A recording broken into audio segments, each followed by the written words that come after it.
going on, YouTubers? It's Dirty Harry back with another video.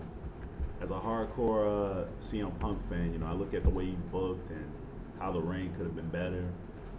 So I'm just gonna start a quick series. I'm gonna talk about my feuds for CM Punk. This is part one.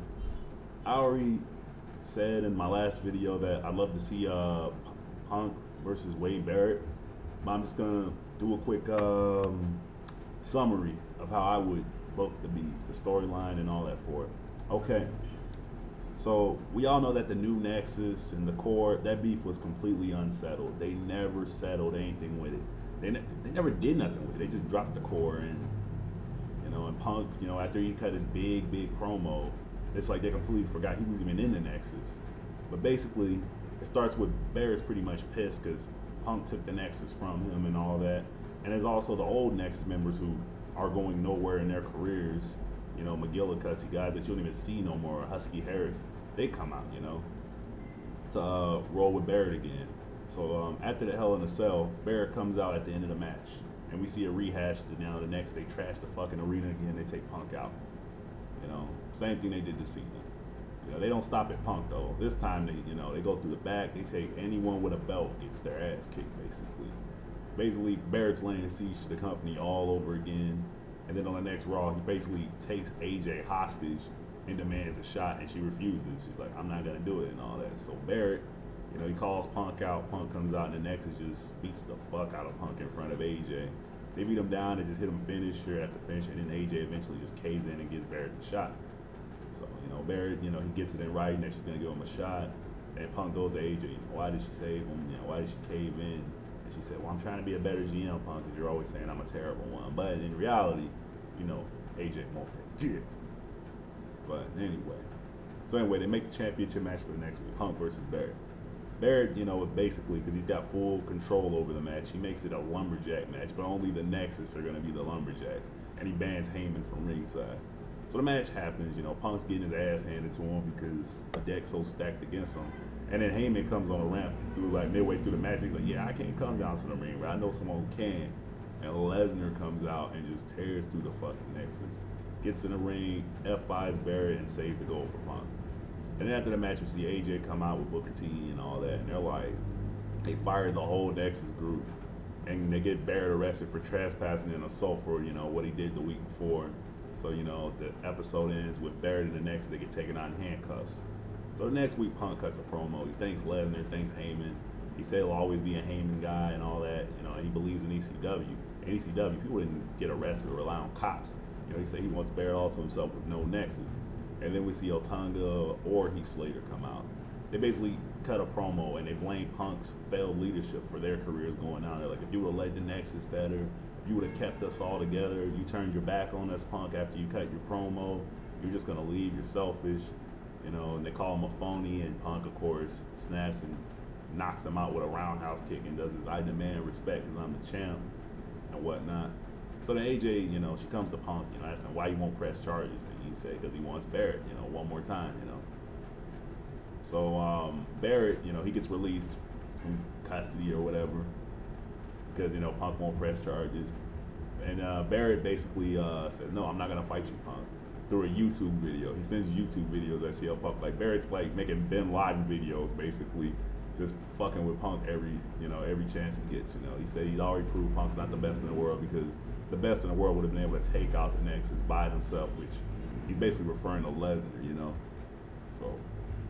So Punk goes to AJ. He said he refuses to wrestle the WWE ring until Barrett comes back, Otunga goes to AJ, he's threatening to, leverage the company into a lawsuit for, terminating Barrett's contract prematurely. So AJ, she has to sit down with Booker T and they re-sign Barrett, but he gets banned from Raw and SmackDown events. So we see Barrett and Nexus, they go over to NXT and they basically take over the whole show. Like, everyone gets in the ring to fucking wrestle. They basically get knocked out. All their matches get interfered in, and Nexus just takes control of the whole show. They hold the show hostage, and Barry looks at the rookies and the jobbers, and he recruits them to the Nexus. He gives this big like Hitler speech and all that, and just basically takes over the show. Anyone who doesn't side with Barrett, the babyface jobbers, they basically get the crap beat out of them.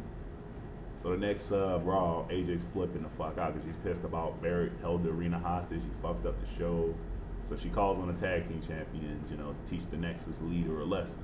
So she books a handicap match. Barrett's like, no, I'm not gonna compete, you know, fuck that. So she cuts him a deal. You know, if he can beat the tag team champions, he'll be allowed back on Raw. You know, so the match is about to happen, and Barrett's looking smug because he's already set it up for the Nexus to attack the champions, you know, to make the match even for him because it's a handicap match. But we see a camera cut in the Nexus, everybody just knocked the fuck out. And we get the tag team champions, you know, Kane and Daniel Bryan, you know, they're beating the fuck out of Old Tongue in the back. And then they come out and they open the shutters of the arena, and we see, you know, the good jobbers that got beat down a week before on NXT come out to play security for the match to keep the Nexus out. So Barrett loses the match. The champions basically beat the hell out of him. You know, he fights hard, but he just walks out on the match because he can't win. He leaves the arena and decides he's going to find another way to get back on Raw. He has no time to make a few calls, and we see the Nexus. They say, well, we didn't need contracts and all that shit to come out in the first place. So, you know, so they come out to the arena, and we see them, they snatch Michael Cole and Jerry the King Lawler, and they take over announcing, you know, like the announcing table's empty. But, you know, it's just, announcing's still going on. It's just you can't see the announcers, you know. The Nexus basically, they take over announcing through a fucking broadcast van in the back, you know, that everyone's looking for. And, what was I about to say? So Punk comes on the show and is looking for Barrett because he heard Barrett's there. And they're like, oh, we got to find Michael Cole, Jerry King Lawler, you know, Nexus to him. So Punk, you know, he walks around and he goes in his locker room, and Otunga's waiting on him. So he offers a deal, you know, for a rematch with Barrett.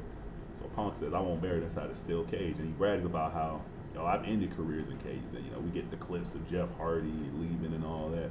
And then we see Cena or whoever's number one contender come out, and they demand a match. Because they're like, you know, you just handed this shit to Barrett, man. I'm the number one contender, you know? Punk, you know, he comes out and he says, when it's all over with Barrett, he'll get his shot. And so the number one contender, he's like, all right, well, for your match, you know, the cage match and whatnot, I'll guard it to make sure the Nexus don't come out and nothing funny happens. You know? So before the match, you know, Barrett walks up to the number one contender, whoever it is, and, you know, he basically cuts him a deal. He say, you know, you help me win this match, I'll give you a shot the next week. You know, just take out Punk. You know. So then, you know, the number one contender looks at him like, you gotta be fucking crazy. And then Barrett gives this big speech to the number one contender saying that, you know, one match is not gonna end this beef. You know, you're not gonna stop the next with one fucking match. And he gives this, it's all part of a big show and all that shit. He says the feud with Punk, it's never gonna be over until Barrett has the gold. So the match happens, you know, we see the number one contender, he comes out walking around with a bat, you know. We get to the end of the match, and he gets in the cage with the bat, and he's basically, who they hit. If the contender's a babyface, yeah, of course Barrett's gonna get knocked out if it's Cena or some shit.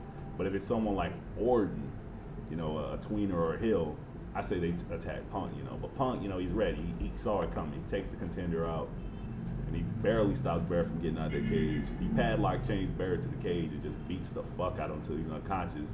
GTS is the traitor and escapes the cage. You know, and that's just the beginning of the feud. I'm not going to keep going too much on it, but there's so much WWE can do, you know. And I think that a lot of people, they blame the PG and all that. That whole storyline right there was basically PG, you know. It's just, creative's not creative no more. Not creative at all. That's part one of fantasy booking for CM Punk. I'm going to do another one. Unsure of who just now.